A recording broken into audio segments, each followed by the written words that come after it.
Now, I would say we have time for questions, but we don't. We are behind schedule. So I am going to invite the next speaker up as well. And I will be here as well. If you want to have a chat or ask any questions in the coffee break, please feel free. I'm really excited to welcome Tanja Ubert to the stage. A lecturer, researcher, and consultant, specializes in data modeling, data engineering, and data analysis. And Tanja's big question is, we all want to jump into the AI hype. However, do you have the data, and is it worth it? Yeah. Thank you so much, Tanja. Thank you.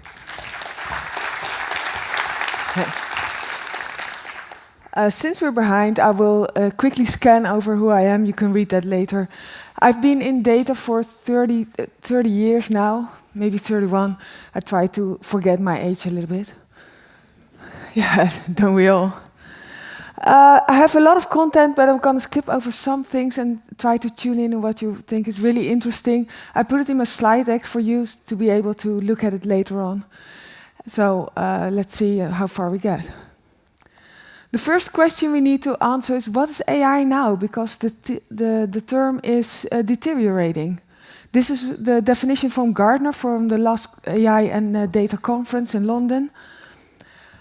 They say it's a cognitive system, it's a natural or artificial system consisting of connected components. It's a lot of words saying AI now is anything that has to do with data. It's everything, reports, chatbots, ChatGPT, anything that has to do with data is called AI now. And 5 years ago, AI was only called that when the machine really made a decision. So there's a difference. And also the terms artificial intelligence and machine learning and deep learning, they're all changing while we're working with it. And that makes it very difficult to define the field. But what's more important, what's behind all that machine learning and artificial intelligence? And that's the data. The data is migrating from a serving point of view. You just do that because you have to log what you're doing, or you have to track your financials, or you track your stuff. And it's going to center stage right now. And why is data going to center stage? Because we think it's going to give us a competitive advantage. There are few companies that have shown that if you have all the data, you can be very successful, like Google and Amazon and Booking.com.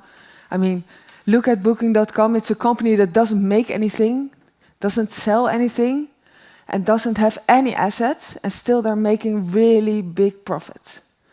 Because what they do is collect data from other companies and make a connection and give it value for customers to know where there is an opening in a hotel, how to get a car, and how to get there by plane or by boat or train or whatever. Yeah? So they add value by combining data. Because of COVID, the use of data has been accelerated because we all had to use the computer. So everybody who was scared to do it now had to do it and got there. And we got the world going even though we were working from home. But a lot of companies are still struggling to integrate the data from various sources. The previous speaker already pointed out that we need to integrate and exchange data within the supply chain of things. But we also need to be compliant. We have to look at EU regulations, but not only be compliant, also be ethical about it, because not everything that is invented right now is covered by rules yet. So we ask ourselves 3 questions. Is it feasible?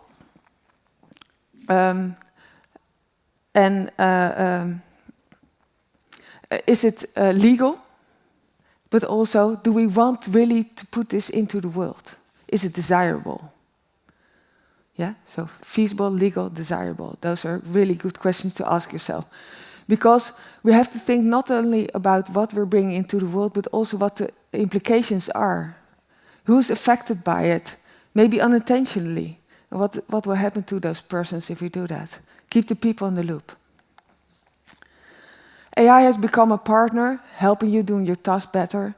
It's becoming a creator, making new art, making new suggestions, creating code, but it's also becoming an actor. In China, there are now companies where AI has a seat on the board and is helping making decisions.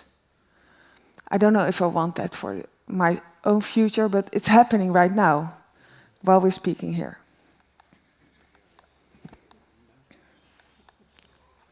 Something goes wrong. Okay. Gartner made a list of tasks that are better done by AI and tasks that are better done by humans. And as you can see, most things that go about human interaction are better done by humans. And things that are about calculating large amounts of data are done best by AI and computers. That's something to be aware of. But what we use for all that AI is data, and all data has structure. Not always on purpose, but all data has structure. And also we have to be aware that not everything can be put into data. So be aware that you don't have everything that there is to know in the world in your data. There are things you don't put in your computer, and they do affect actions. So always take into account that you're seeing part of the world, the registered part of the world.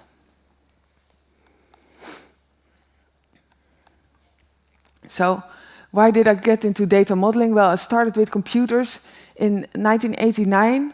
That was when portable computers weren't invented yet. Mobile phone wasn't invented yet.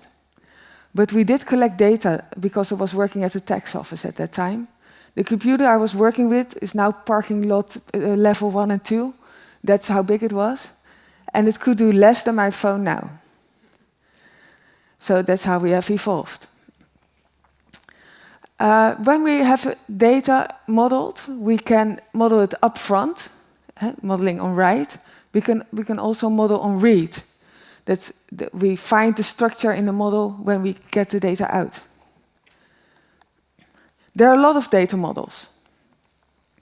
This is just a start of getting to know everything that there is on data models, but we have to think about what concerns do we want to address with our models. Because the concerns give you the reason to use one model instead of the other. I will take you to some examples because now it's a bit fake and the model was too big for you to explain for today, so I won't do it. Right. When you look into data, you can look at it in the quadrant model. It's made by Rotterdam, one of the big thinkers in this field. He said, well, when you collect data just to register, you're in quadrant 3. And if you want to know something about it at an ad hoc basis, you're still in quadrant 3. You've collected the data for one purpose. When you have checked your data and made sure that's all correct and got all the errors out and things like that, you're in quadrant 1. And if you want to give context to it and derive decisions from it, you're in quadrant 2. But if you don't know what you have, you don't know what you want to do in it, you're researching and innovating and prototyping, you're in quadrant 4. Okay. Well, I won't go into detail of this model yet, but I'm going to give you an example so that will explain a little bit. Oh, sorry, it's slow. The systematic thing is about consistency, relevancy. I don't know why it's slow. About control. So the data you've collected for one purpose and you want to reuse it, you want to verify it and make sure that's all of great quality. The bottom part is about flexibility, looking at what do I have, what do I want to do with it, and you can do a lot with it. I don't know why it's like this, sorry. But to look at your data, you have to make explicit what the quality of your data is, but because the quality of your data will determine the value of what you can do with your AI. And not addressing the quality of your data is called the data depth, and we have a lot of that. Let's go with an example. you want a data product that has high quality, it's level A quality, and you need to have a real truth coming out of your data product. So you want to be there. Quadrant 3. You want to make sure it says the truth. It is a high quality product, and you want to, if you give the data product to one of your customers, you want to say, I know for sure that's correct. So level A. But your source, where you base your AI on, is not that good. I mean, if you look at data input, if you're really good at doing data input, 90% of the data you put into the system is correct. That's with the best data typists in the world. Not everybody has hired the best data typist, so you can assume that less than 90% of the input of your data is correct. That's your start. So your basic quality of data is at most 90% right. And you haven't done any quality research on your sources, so you don't know if you can improve that 90% to something. And then you want to have that high quality product with a level A grade data quality in it. Well, that won't work. So you have to make a choice, a managerial choice. Do I create something ad hoc and I don't know for sure what the quality is and I will put that into the world? Or I want to upgrade my data, invest a little bit, and I can get at most to level B and mitigate the risks. And that's a managerial task. It's not an IT task. When you create the data product, you as a manager are reliable and are accountable for making sure that the product you bring into the world is correct. And if you can't risk that, you have to mitigate the risks, like with everything you do. So these issues about data quality will appear every time if you don't know what data you have. So you have to know what phase in the data lifecycle you're addressing. Are you creating the data yourself or are you buying it? Where do you store it, and is it within regulations where you store it? Do you maintain it well, so do you know what it does? Do you want to reuse and share it? I'm sorry.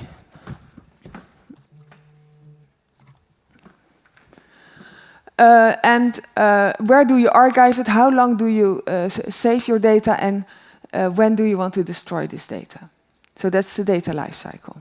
You have to take care of that, because all of this is your responsibility as an owner of a data asset. Within the data lifecycle, data engineering, my field of expertise, has its own lifecycle. It says, it's within the black box in the middle. You have to ingest the data, so get it from somewhere. You have to transform it to make it usable for analytics, machine learning, maybe reverse ATL, because when you transform the data, you find the quality issues, and you can bring it back to the source where you generate it and improve there. And after you've done all those things, you have to ask yourself, do I have a data lake, so do I have a lot of data, or do I have a data swamp? In my opinion, most companies have a data swamp. And that's not something I make up. Like I said, I've been working in data for 30 years. But when you have a data lake, you can see the bottom and you know what's in there and you can see what's swimming in there.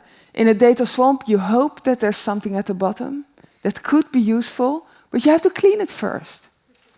Yeah? And that's where the data engineering and data lifecycle come into play. Because if you don't know what you have, how are you going to explain that you're using responsible AI? How are you going to explain the value of what you're bringing with AI? How are you going to prove that you comply to the regulations? How are you going to be a data minimalist if you don't even know that you have that data? I mean, lots of companies store all the emails, but a lot of the stuff in the emails is on the GDPR regulations. So you have to throw it away after a certain amount of time. And a lot of companies don't throw anything away because they don't know what they have, and they're afraid to throw something away they should have kept because of regulations. Well, if that's happening in your company, and like I said, most companies have this problem, you don't have a data lake, you have a data swamp. And you have to do something about it, about your data debt. There are a lot of regulations coming to you. Some of them are already in place, others are still being worked on, and they're different all over the world. So you have to be able to be versatile and to comply to all those regulations if you work in our industry, which is a worldwide industry. You have to know what regulations there are, and you have to comply. Why do you store data? That's a good question, because until all those regulations, everybody stored everything and didn't think about it a lot.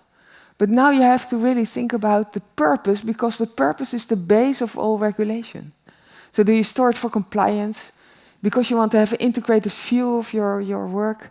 Do you need reports for stakeholders or for a government?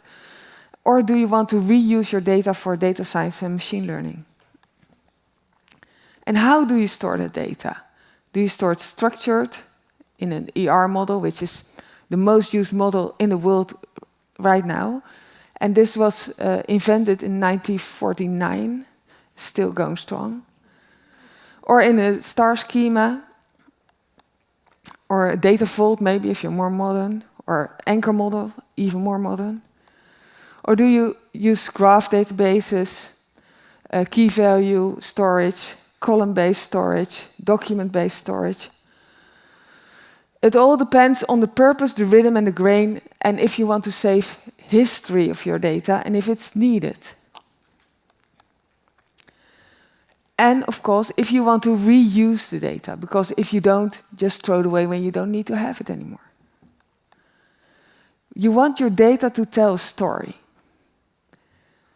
You want the data to tell you what's going to be the story tomorrow, or what's going to be the story in my supply chain, what's going to be the story of the field of expertise where I'm working in.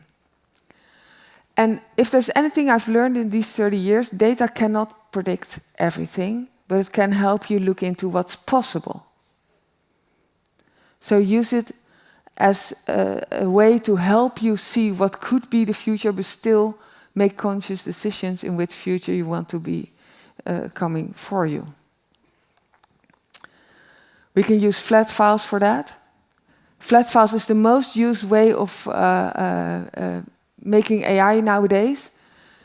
And of course it's fast, it's easy. You can use simple tools like Ubert notebooks, but also you're dependent of the whim of the data scientists of today, and you don't know if it's going to be working for your company tomorrow. There's no logging of why they come to the conclusion to use this part of the data or the other part of the data. There's no logging on what decisions they made, how to interpret the data when you use flat files for your data science. So, although it's fast, it's not ready for production. I've put some positive and negative for you to read later on the slides. You can use a star schema, which is also old. It's from the 1985, I think. It makes it easier to analyze. It gives you a way to see what were the queries that were used. And it makes it easier for end users to ask the right questions, because you don't get false outcomes, because you don't have to do outer joins and things like that, technical terms.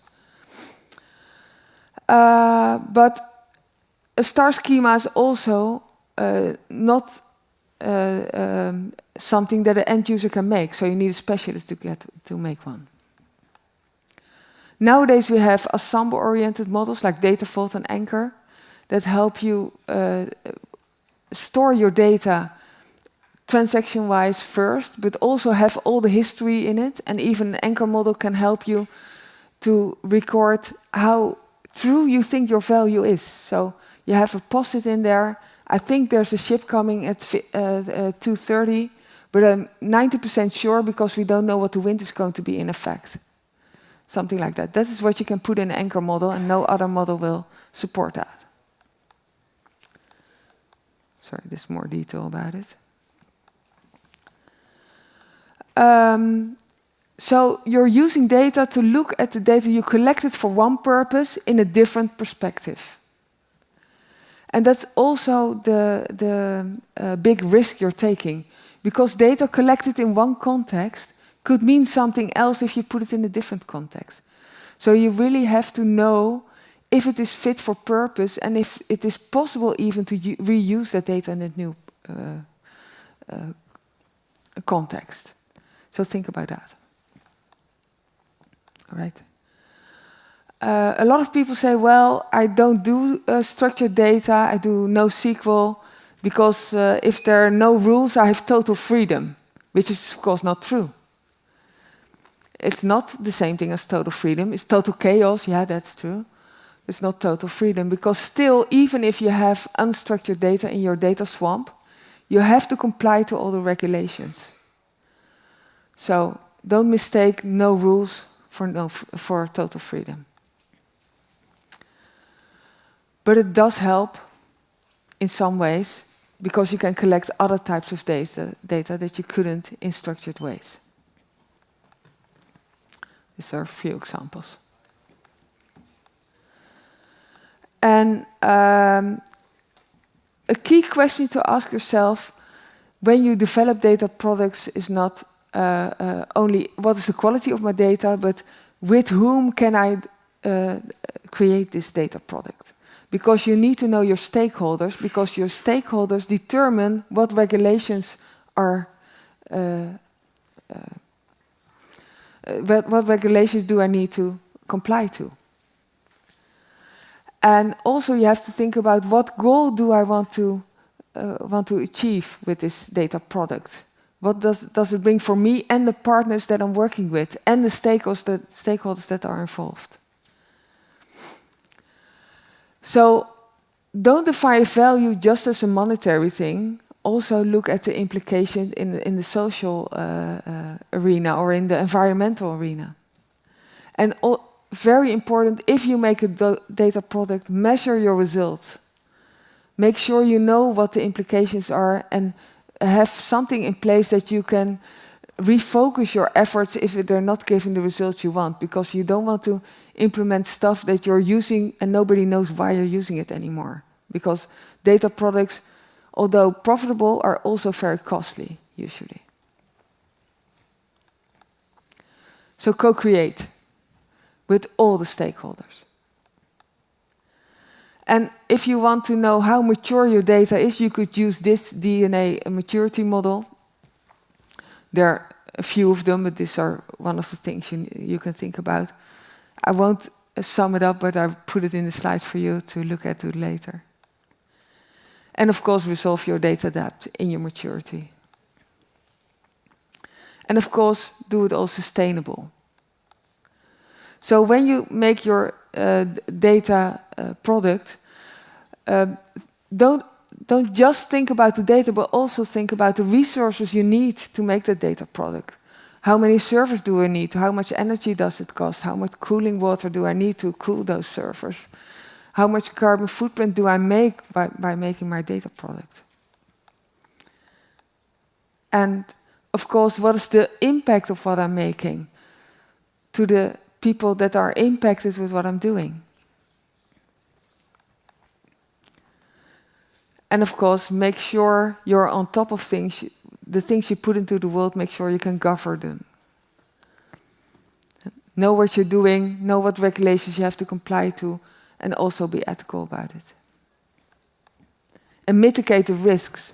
Risk of data products are a managerial thing, not for the IT department to do. They're just helping you get to your goals with technology, but the manager is the one who is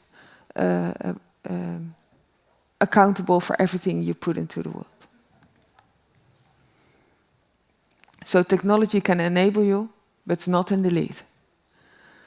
Well, who am I? I'm working at the new bachelor program, Applied Data Science and AI. We want to make the responsible data scientists of the future, and this is what we're teaching them. We're teaching them responsible technology. Of course, we're teaching them technical competencies, how to get the data, the data engineering part, which is often forgotten, but it's very important. We're like the plumbers of data. If you don't have a plumber, you don't have running water. That's the same with data. So acquisition, processing, and managing of data is that. Of course, we learn them data science technologies and mathematics, so that they can research and analyze the data. And also we teach them how to do machine learning, developing, testing, and deploying models to automate and predict stuff and get new insights into your data and into your business. But we think it's important that those people not only know the technical and responsible side of things, but also that they can talk to all the stakeholders. Also the not data literate or number literate people that have something to do with all that stuff. So we learn them to communicate and collaborate with stakeholders of all types.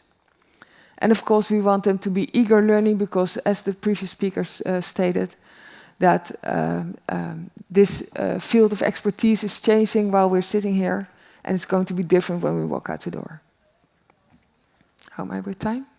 I think over. Okay, that's good, because I wanted to quit with my favorite quote. What makes you different or weird, that's your strength. So if you do different things and use AI as is possible right now, make it your strength, make it yours, but also do it responsibly. Thank you very much.